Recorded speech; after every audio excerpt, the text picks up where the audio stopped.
अस्सलामुअलैकुम and welcome class. मैं हूं आपका टीचर सैयद बख्त। हम पढ़ रहे हैं फर्स्ट ईयर मैथमेटिक्स। आज है एक्सरसाइज 14 की क्लास नंबर 9, जिसमें हम करने लगे हैं question number 9। As I told you in recent class, question number from 9 to till ending of this exercise will be the long questions. तो इनको हम कंसिडर नहीं करते इंपॉर्टेंट में। क्यों? क्योंकि एग्जाम में आने के चांसेस हैं ही नहीं तकरीबन, क्योंकि इसमें से एक शॉर्ट आना है और एक ऑब्जेक्टिव आनी है। टोटल 3 मार्क्स का पेपर आना है, जो कि हमें पेपर पॉइंट ऑफ व्यू से हमें बताया जाता है। बट मैंने जैसे आपसे कहा है कि हम सारे क्वेश्चन करेंगे, तो so I am here to tell you about the question number 9।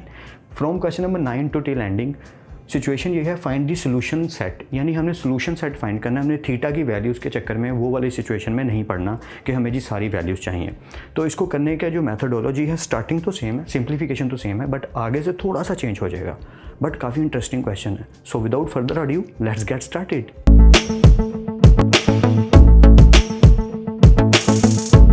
Welcome back class. Start करते हैं अपने क्वेश्चन को with statement square root 3 tangent x minus secant x minus 1। ठीक से डिटेल से समझ लेते हैं, इंजॉय कर करके ठीक से समझते हैं। स्क्वायर रूट 3 टेंजेंट एक्स अपनी जगह पे, माइनस सीकन एक्स माइनस 1 ये हम उधर ले गए तो ये हो गया पॉजिटिव। आई होप ये समझ आ गया होगा कि माइनस एक्स इधर जाके क्या हो गया प्लस सीकन एक्स, और माइनस 1 उधर जाके क्या हो गया प्लस 1। अब क्या करें, हमें तो स्क्वायर रूट को ख़त्म करना है और फॉर्मूला बनाना है। तो हम क्या करेंगे, जी हाँ, दोनों तरफ ले लेंगे स्क्वायर। तो हम यहाँ इंग्लिश में लिखेंगे, जैसे मैं पहले भी बोल रहा हूँ और फिर बोल रहा हूँ। क्या कीजिए, यहाँ पे इंग्लिश में मार्कर से बना के थोड़ा प्रेजेंटेशन बना के taking square on both sides ऐसी लाइंस लिखनी है ताकि आपके मार्क्स थोड़े से बेटर हो सके। आई होप आप समझ रहे हैं। ऑलराइट, अब क्या होगा, स्क्वायर रूट तो कट जाएगा, तो 3 बाहर आ गया और टेंजेंट के ऊपर क्या आ गया स्क्वायर। जी हाँ, यहाँ स्क्वायर आएगा। नोट एंड पे करना है, पहले नहीं, ताकि समझ सही से आए, क्योंकि समटाइम मिस्टेक हो जाती है। तो टेंजेंट पे आ गया स्क्वायर और स्क्वायर रूट कट के 3 सब बाहर आ गए।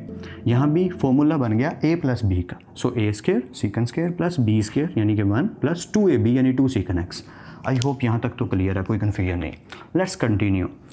Okay, 3 is still there. 3 तो वैसे का वैसे ही रहा, बट टेंजेंट स्क्वायर एक्स हमने देखा कि पूरे का पूरा क्वेश्चन सीकन में चला गया।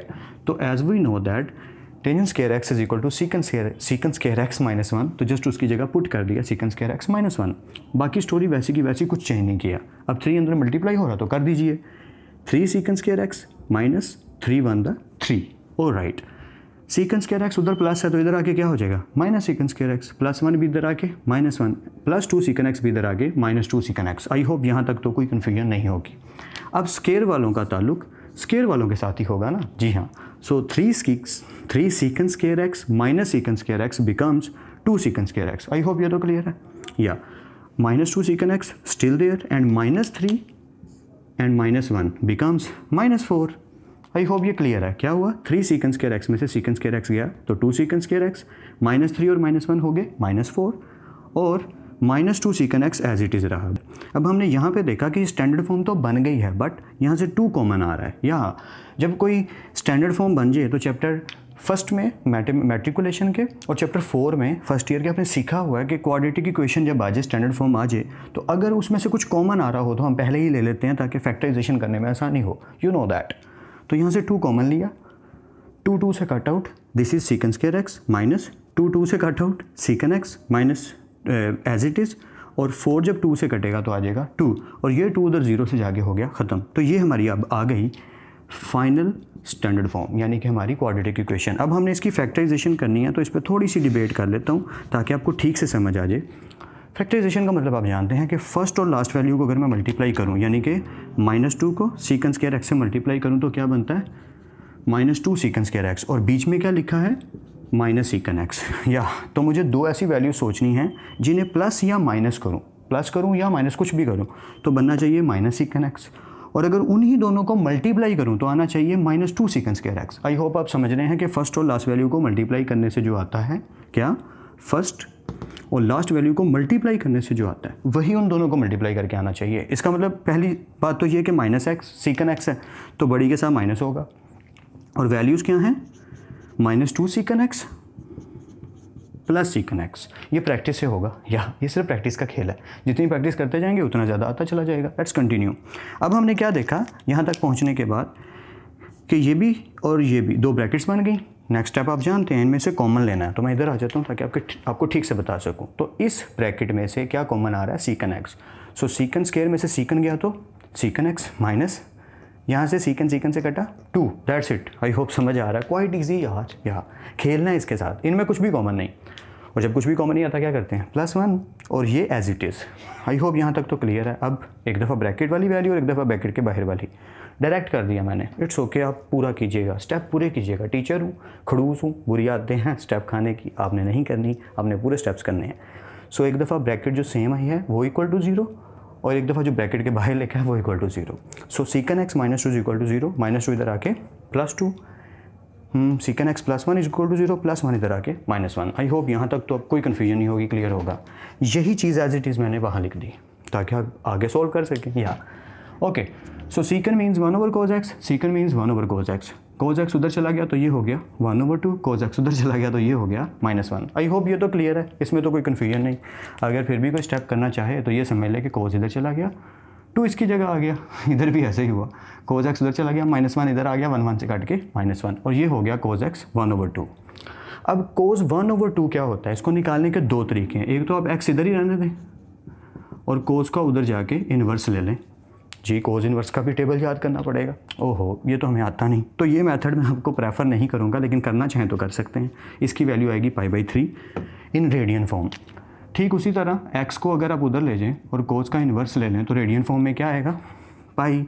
पर मैंने तो आपको एक डायरेक्ट तरीका सिखाया हुआ है यार, या यू नो दैट कि हम क्या करते होते हैं इस सिचुएशन में पहुंचने के बाद। सबसे पहले देखते हैं क्वाड्रेंट्स कौन से हैं, बट यहाँ पे थीटा की बात नहीं हो रही। क्वेश्चन की जो स्टेटमेंट है ज़रा देखें, find the solution set of the equations. यहाँ थीटा को सेटिस्फाई नहीं करना, हमने ये नहीं बताना कहाँ पॉजिटिव है कहाँ नेगेटिव है, कुछ भी नहीं करना। तो फिर करना क्या है, क्वेश्चन हाफ होने लगा, ज़रा गौर से समझिएगा।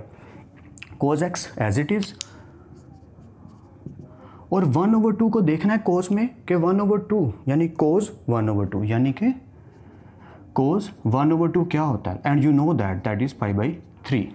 तो हम वही करेंगे कि हम cos की 1/2 की वैल्यू निकाल के यहाँ पुट कर देंगे, जो किसके इक्वल आ रही है, π/3 के। आई होप आपको स्टोरी याद होगी जो मैंने पूरी की पूरी सुनाई थी क्लास 1 में, कि हम क्या करते हैं, रेफरेंस एंगल को किस तरीके से लिखते हैं कि हम यहीं पे x के इक्वल देखेंगे कि cos 1/2 किसके इक्वल है। तो cos 1/2 इक्वल है π/3 के। आई होप आपको स्टोरी याद होगी, आई होप सो। तो उसके अकॉर्डिंग रेफरेंस एंगल क्या बनता है, π/3।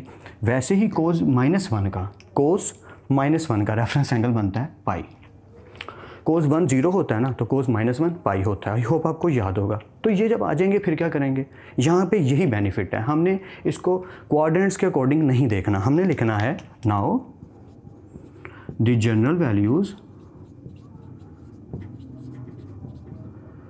इनकी जनरल वैल्यूज क्या बनेंगी, सिंपली π/3 प्लस पाई प्लस क्या, हम देखेंगे साइन है, cos है, टेंजेंट है, तो cos है, तो cos का रेफरेंस एंगल क्या होता है, 2nπ। तो लिख देंगे 2nπ comma pi plus 2nπ, that's it. General values आ गई। अब इसका क्या बनाना है, ये जो लिखा है यही बनाना है, सोल्यूशन सेट। बस हम सोल्यूशन सेट बना के लिख देंगे। So the final answer is, solution set is π/3, बच्चों वाला काम, 2nπ union pi plus 2nπ, that's it. I hope आपको समझ आ गई हो, मैं कंफ्यूज नहीं करना चाह रहा, कोई फ़र्क नहीं आया क्वेश्चन में, सिर्फ एक फ़ायदा आ गया। पिछले क्वेश्चंस में क्या होता था, थीटा को सेटिस्फाई करना होता था, इसलिए हम लिखते थे। अगर वो क्वेश्चन होते तो मैं क्या करता, मैं लिखता cos is positive in first and fourth quadrant with reference angle π/3। यहाँ पे ऐसा कुछ नहीं करना, यहाँ पे सिंपली सिर्फ रेफरेंस एंगल लिखने हैं, वो हमने लिख लिए। उसके बाद क्या करना है, उन रेफरेंस एंगल के जो हमारे पीरियड बनते हैं हमारे cos के, उसको ऐड करके यूनियन लिख के लिख देना है। ये हमारा सोल्यूशन सेट बन गया, दैट्स इट। सारे क्वेश्चन ऐसे ही होने वाले हैं, ज़्यादा प्रैक्टिस करते चले जाएंगे तो आते चले जाएंगे।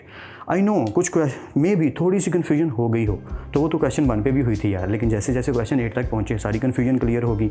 ऐसे ही इन क्वेश्चन की भी कन्फ्यूजन क्लियर हो जाएगी, डोंट वरी। फिर मिलते हैं नेक्स्ट लेक्चर में, तब तक अपना और अपने घर वालों का ख्याल रखिएगा। खुदा आप सबको खुश रखे और कामयाब करे। खूब मेहनत करते रहिए लेकिन स्मार्ट वर्क के साथ। अल्लाह हाफिज़ क्लास।